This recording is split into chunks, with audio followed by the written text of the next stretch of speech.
দাদা কি সহজে বললেন বলুন তো, এসআইআর হোক, এসআইআর কোনো প্রবলেম নেই, কি সহজে বলে দিলে দেখলেন। এও ঠিক ওই ওই অর্জুন সিং আর এই শুভেন্দু অধিকারী এও এক ধরনের, এও এক নেতা।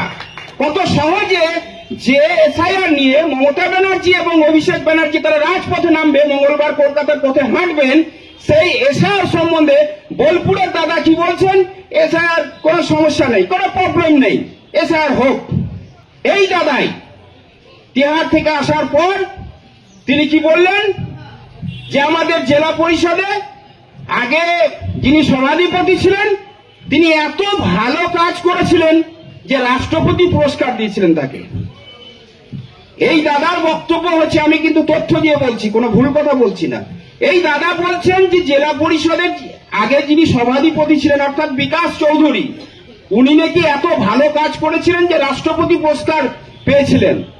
তো দাদা এখানে যে আমার একটা প্রশ্ন বোলপুরে দাদার কাছে, যে ওই রাষ্ট্রপতি পুরস্কার প্রাপ্ত সভাধিপতিকে 1 বছরের জন্য বনবাসে কেন পাঠিয়েছিলেন, কেন তাকে সভাধিপতির আসনে বসতে দেওয়া হয়নি? এটাকে আপনি ভুলে গেলেও আমরা যে ভুলিনি দাদা।